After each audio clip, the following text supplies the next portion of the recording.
Despite reporting a $2 billion quarterly net loss, the world's largest online retailer, Amazon's shares rose 14% in after-hours trading on the robust sales and efforts required from Amazon Web Services or AWS. In the second quarter, Q2, net sales climbed by 7% to $121.2 billion from $113.1 billion in the same period as the previous year.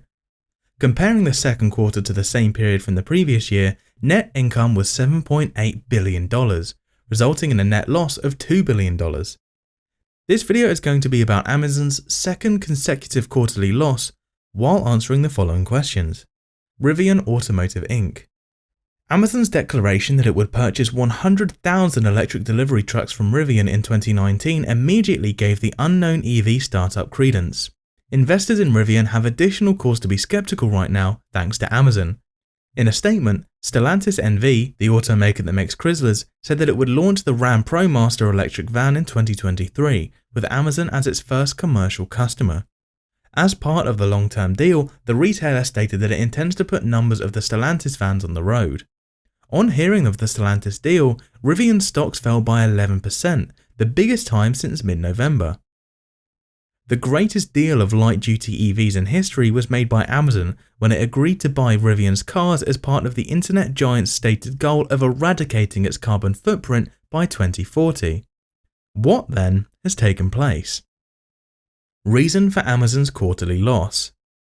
Amazon.com Inc. reported decreasing revenues and a net loss for the second consecutive period as the tech giant's cloud computing division continued to struggle and its core retail operations continued to be negatively impacted by the epidemic boom's aftereffects. The computer giant's most recent period saw an increase in revenue of $121.2 billion, or 7.2%, over the same period last year. That was a tad slower than the fourth quarter increase of 7.3%, which had been Amazon's worst growth in around 20 years. Compared to a profit of $7.8 billion a year prior, Amazon's total loss of the quarter was $2 billion. The company's investment in electric vehicle manufacturer Rivian Automotive Inc., whose value has plummeted this year, contributed to the loss. As a result, Amazon recorded a pre-tax loss of $3.9 billion for the second quarter. Although it decreased from the previous quarter, Amazon's North America segment, which houses its primary online retail operation in its largest market, posted a third straight operating loss. What inflation is. Although analysts had predicted a little profit for the period, Amazon's net loss defied expectations, and its revenue increased more quickly than expected thanks in part to the sustained strength of cloud computing and the services it offers to certain other vendors' websites. In after-hours trading, shares increased by more than 13%, reaching their highest level in around 3 months, but remaining much lower than at the year's beginning. In 3 days, Amazon and other tech behemoths have routinely announced slower growth, although in some circumstances, not as much as investors had anticipated. These companies survived the pandemic as more life and employment went online. Costs are rising due to inflation, which is reducing consumer purchasing power. People and businesses are becoming warier due to the ongoing global unrest stemming from Russia's conflict in Ukraine due to the persistence of COVID-19. According to Amazon officials, rising inflation is one of the company's current largest concerns. Still, despite this, the firm has been able to reduce prices to cope with its changing circumstances. Worst financial performance in Amazon's history. The chief executive of Amazon, Andy Jassy, stated, "Despite continued inflationary pressures in fuel, energy, and transportation costs, we're making progress on the more controllable costs we referred to last quarter, particularly improving the productivity of our fulfillment network." Following a loss in the quarter of 2022, Amazon's first in 7 years, there was a shortfall in the 3 months ending in June. Mr. Jassy, who assumed the position more than a year ago, is currently guiding the business through one of the worst financial performance stretches in Amazon's history. In response to inflation and the general state of the economy, Brian Olsavsky, Amazon's chief financial officer, told reporters on a conference call following the quarterly report that the company is re-evaluating its hiring practices. Like other businesses, the business is still committed to filling engineering positions in its cloud computing and advertising areas, he continued. "I don't think you'll see us hiring at the same pace we did in the last year or the last few years. The staff at Amazon, which had more than doubled during the pandemic, fell by nearly 6% to 1.52 million during the second quarter. Additionally, Mr. Olszewski stated that Amazon has scaled back ambitions to grow its operations through the upcoming year and intends to move capital expenditures away from the company's retail operations and towards cloud computing. Reliable growth engines. Advertising and cloud computing have been dependable developing substances for Amazon. The second quarter saw a 33% boost in revenue for Amazon Web Services, the biggest cloud computing provider by market share.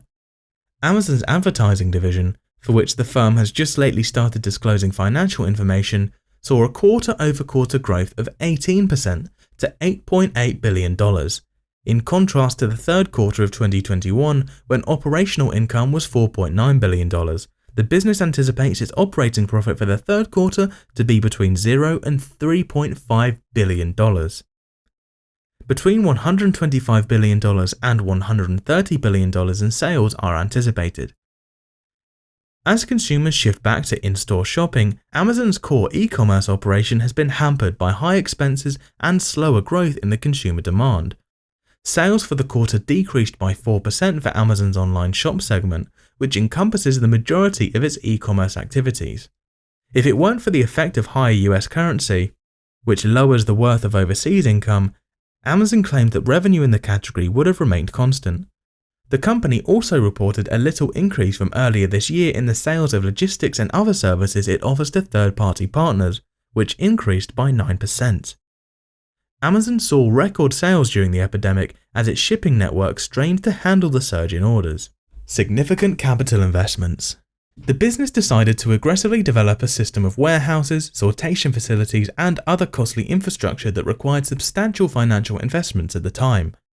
Amazon has been forced to change course as demand declines as customers return to stores and spend the money on vacations and other experiences.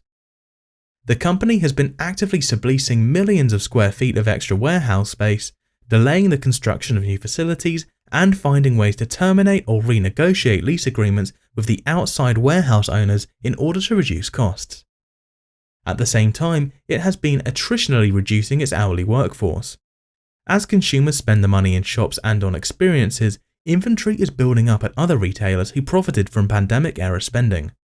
They are dealing with record hyperinflation eating into customers' discretionary income as they project to increasing prices for necessities like groceries and gas, in addition to a conflict between supply and demand.